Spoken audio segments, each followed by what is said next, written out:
kasih karunia dari Allah Bapa, anugerah Tuhan Yesus Kristus, dan Roh yang Kudus turunlah atas saudara semua. Jemaat murid Kristus, pada malam hari ini kita akan belajar firman Tuhan, 5 pilar gereja yang sehat dan bertumbuh. Untuk itu kita akan berdoa terlebih dahulu. Ya Roh Kudus, ya Tuhan Yesus, hamba-Mu ini akan mendasarkan firman Tuhan menjadi dasar hidup gereja-Mu, umat-Mu, tebusan-Mu melalui media online ini.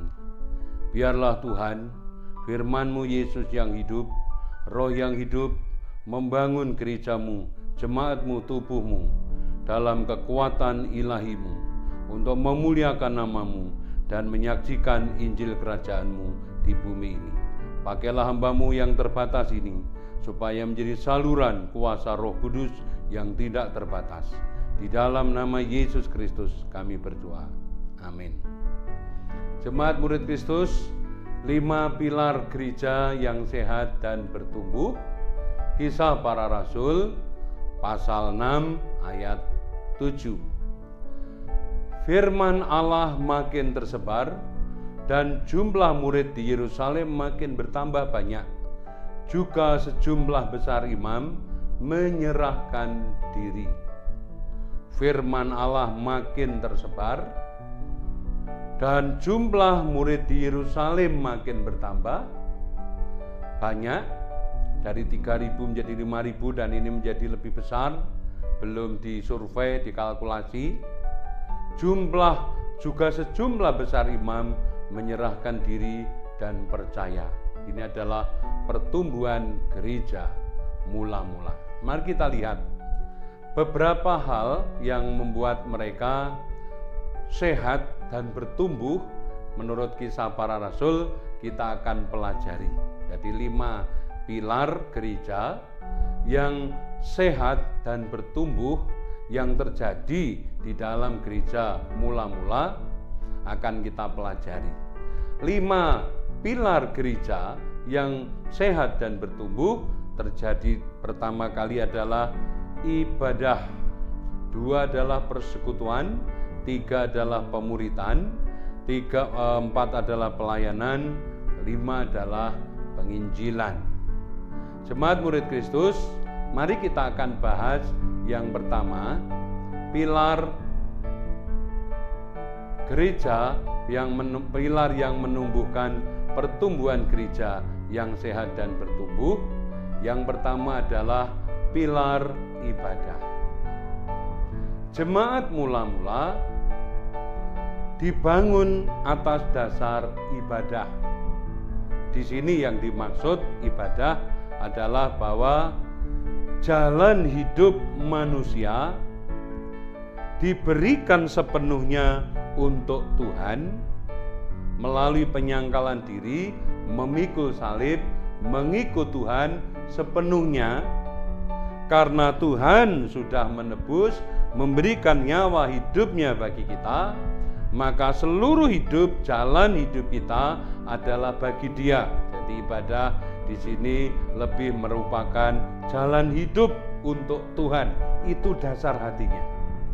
Tetapi yang saya maksud konteks ibadah dalam pilar pertumbuhan gereja, bagian pertama ini adalah memang jalan hidup ilahi untuk Tuhan, tetapi dalam situasi konteks ini adalah secara sosial, secara fisik, ini terjadi pertemuan fisik.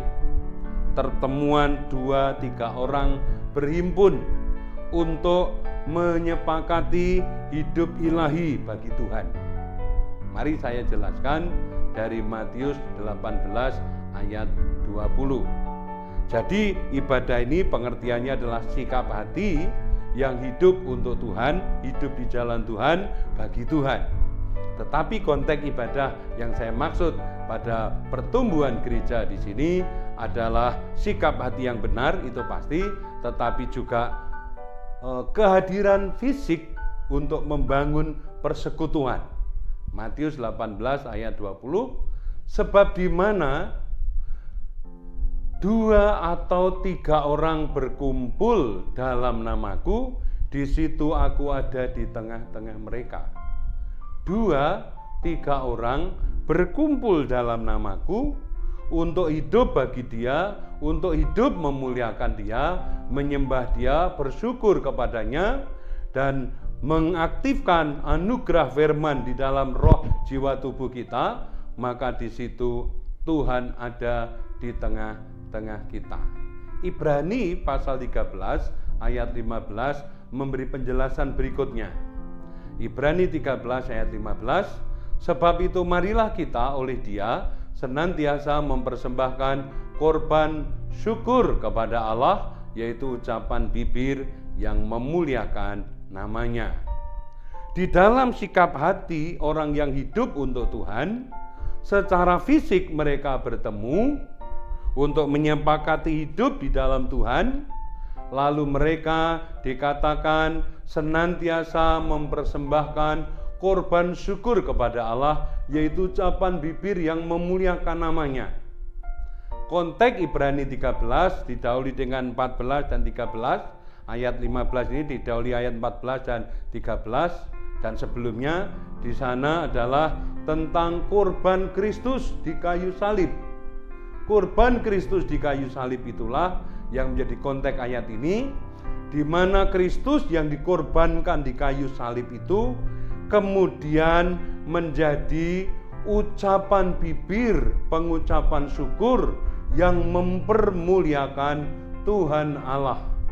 Nah, disitulah yang dimaksud pertemuan fisik, hati yang beribadah, fisik yang bertemu, dan di dalamnya melalui pujian, melalui nyanyian, melalui perenungan, melalui doa-doa, melalui pengakuan, di situ mengucapkan dengan bibir, dengan mulut tentang Yesus yang digantung di kayu salib, Yesus yang dikuburkan, Yesus yang mati, dibangkitkan, naik ke surga, menjadi puji-pujian, menjadi sesembahan, menjadi pengucapan syukur karena konteksnya adalah fisik.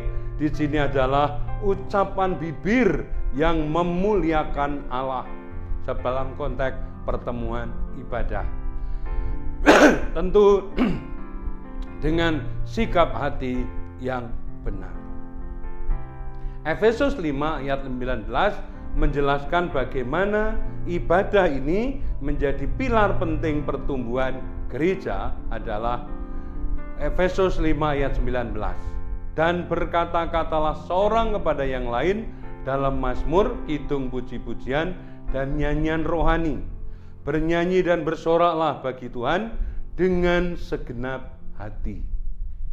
Jadi ada sikap hati yang hidup untuk Tuhan dipertemukan dalam pertemuan fisik, ada pujian, penyembahan, pengagungan atas Yesus yang mati, dikuburkan, bangkit dan naik ke surga bagi kemuliaan Allah. Tentu Roh Kudus di sana bekerja.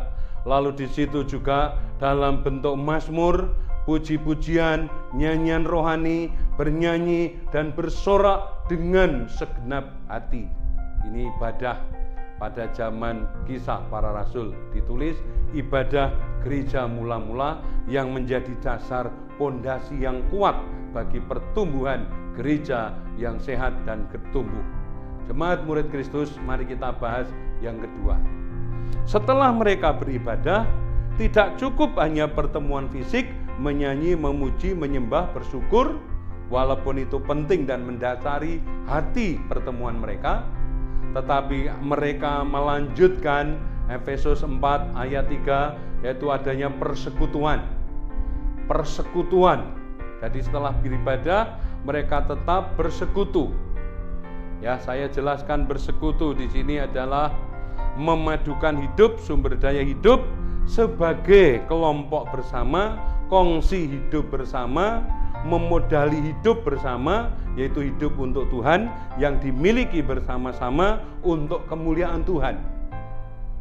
Jadi karena ini adalah persekutuan hidup bersama, sakit satu, yang lain merasa rugi satu, yang lain merasa rugi. Intinya mereka adalah hidup dalam kesatuan, persekutuan, persaudaraan. Bukan hanya terbatas pada pertemuan ibadah, tetapi persekutuan, persaudaraan. Jadi ini lebih luas daripada ibadah. Efesus 4 ayat 3, dan berusahalah memelihara kesatuan roh oleh ikatan damai sejahtera. Mereka mengalami kesatuan roh oleh ikatan damai sejahtera. Ini persekutuan. Efesus 4 ayat 4, satu tubuh, satu roh, sebagaimana kamu telah dipanggil kepada satu pengharapan yang terkandung dalam panggilanmu. Efesus 4 ayat 5, satu Tuhan, satu baptisan. Efesus 4 ayat 6, satu Allah Bapa dari semua, Allah di atas semua dan di dalam semua. Satu tubuh, satu jiwa, satu roh, satu iman, satu baptisan, satu panggilan. Di dalam Kristus, di dalam Roh Kudus, di dalam anugerah Allah. Inilah persekutuan hidup bersama.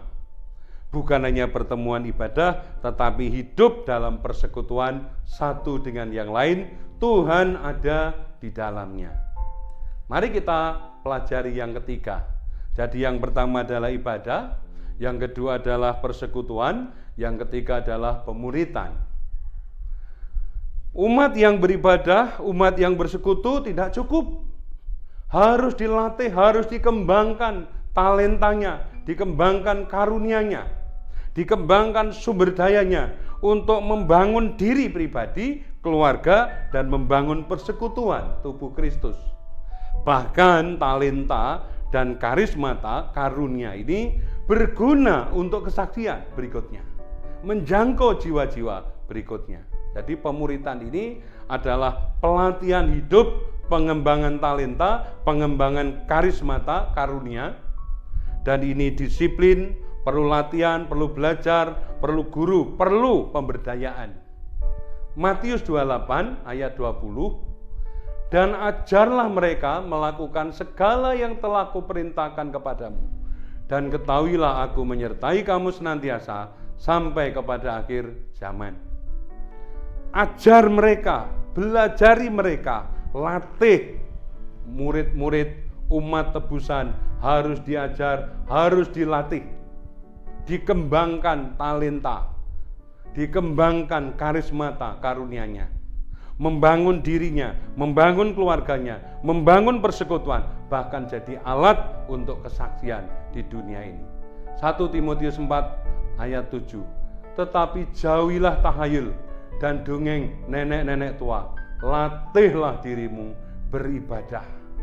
Latihan hidup, belajar hidup di dalam Kristus menjadi pilar penting yang ketiga. Saya lanjutkan, jadi ada ibadah, dipersekutukan, lalu dimuridkan. Mari kita lihat berikutnya yang keempat adalah pelayanan. Setelah mereka berhimpun beribadah, mereka dipersekutukan satu dengan yang lain, mereka dimuridkan, dilatih, dikembangkan talenta dan karismatanya, maka umat ini harus dilatih, diajari, diberi tempat, dipercaya untuk melakukan tugas pelayanan kepada keluarganya lebih sempit, keluarga yang lebih luas, atau bahkan kalau sudah mumpuni di tengah-tengah umat untuk melayani. Mari kita baca 1 Korintus 4 ayat 1. Demikianlah hendaknya orang memandang kami sebagai hamba-hamba Kristus yang kepadanya dipercayakan rahasia Allah. 1 Korintus 4 ayat 2, yang akhirnya dituntut dari pelayan-pelayan yang demikian ialah bahwa mereka ternyata dapat dipercaya.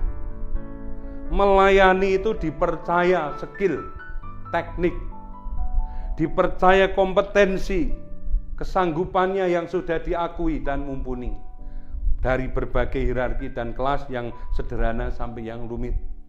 Melayani di sini adalah suatu karya hidup yang dibangun, diciptakan untuk memberi kontribusi, baik dalam bentuk apapun, keterampilan, kemampuan, pelayanan yang bisa dikembangkan, yang bisa dicapai. Hasil dari pemuritan adalah setelah dilatih, diberi kepercayaan, didistribusikan untuk melayani dari tingkat yang sederhana sampai yang rumit, bahkan yang paling sukar, sesuai dengan kapasitas pertumbuhan yang Tuhan percayakan kepada masing-masing kita. Mari kita pelajari yang kelima, yaitu penginjilan. Gereja yang sehat, gereja yang bertumbuh, memiliki ibadah yang di dalamnya ada hadirat kudus Tuhan. Gereja yang sehat dan gereja yang bertumbuh akan membangun kemuritan, pelatihan. Ia akan bersekutu. Ia akan memberdayakan jemaat untuk diajak pelayanan. Dan gereja yang sehat memiliki pilar berikutnya, penginjilan, kesaksian. Saudara-saudara, Kisah 4 ayat 33, dan dengan kuasa yang besar, rasul-rasul memberi kesaksian tentang kebangkitan Tuhan Yesus, dan mereka semua hidup dalam kasih yang melimpah-limpah. Menyaksikan Yesus tentu secara kontekstual, konteks hidup kita di zaman postmodern berbeda, tapi isinya sama, melalui hidup kita, melalui karya kita, melalui integritas moral etika, melalui tanggung jawab hidup rohani kita, sosial ekonomi kita. Kita akan menjadi saksi-saksi Kristus di tengah dunia, karena roh Tuhan ada pada kita. Yesus Tuhan menyertai kita. Sadar atau tidak, mau atau tidak mau, maka Yesus Tuhan di dalam kita, Roh Kudus di dalam kita, melalui karya kehadiran kita, itu adalah kesaksian, memberi inspirasi, memberi penjangkauan berikutnya kepada pertumbuhan gereja dan orang-orang baru. Jemaat murid Kristus, di sini ada 5 hal gereja yang sehat, yang bertumbuh menurut Kisah Para Rasul. Ibadah, di dalamnya hidup untuk Tuhan dan bersekutu, dan lalu dimuridkan. Setelah itu didistribusikan tenaganya untuk melayani. Nah, berikutnya adalah memberitakan Injil ke seluruh dunia secara kolektif, bersama maupun secara pribadi menurut konteks masing-masing kita. Jemaat murid Kristus, disinilah gereja yang memiliki 5 pilar ini dengan sehat, maka gereja ini akan sehat, gereja ini juga akan bertumbuh. Dari mana memulai? 5 hal ini bisa dimulai dari hidupmu, suamimu, istrimu, anak-anakmu, rumah tanggamu, dari rumah ke rumah yang diaktifkan. Rumah dengan rumah orang lain diaktifkan menjadi gereja dan persekutuan yang lebih besar. Di sana bukan gagah kuat manusia yang bekerja, tapi roh Tuhan yang bekerja, firman Tuhan yang bekerja, dan Allah Bapa yang akan memberkati kita, kepada kita dipercayakan jiwa-jiwa berikutnya untuk besar dan berkembang. Demikianlah kiranya pekerjaan Tuhan di dalam hidup kita, keluarga kita, persekutuan kita, pekerjaan Tuhan yang bertumbuh, kerajaan Allah yang menjangkau dan memenangkan banyak jiwa di dunia ini. Tuhan Yesus memberkati. Mari kita berdoa. Firman-Mu sudah hamba-Mu sampaikan. Biarlah jemaat-Mu diberkati dengan kuasa firman, kuasa roh, inspirasi firman, Roh Kudus Tuhan membangun hidup mereka, sehingga mereka secara pribadi, keluarga, dan secara beberapa keluarga, bahkan keluarga Allah persekutuan gereja, Tuhan kami dibangun dalam hidup ibadah, dalam hidup persekutuan, di dalam hidup pemuritan, di dalam hidup pelayanan, dan di dalam hidup pemberitaan Injil, kesaksian. Maka Tuhan, roh yang kudus, kuasa firman yang kekal, bekerja di dalam kami, seperti di dalam para rasul, seperti di zaman para rasul. Roh yang sama, Yesus yang sama, bekerja di dalam dan melalui kami sampai hari ini, bahkan generasi berikutnya. Demi nama Yesus kami berdoa. Amin. Kasih karunia dari Allah Bapa, anugerah Tuhan Yesus dan Roh Kudus, turunlah atas saudara sekalian. Tuhan memberkati engkau, Tuhan melindungi engkau, Tuhan menghadapkan wajahnya padamu, dan Tuhan memberi engkau kasih karunia sekarang dan sampai selama-lamanya.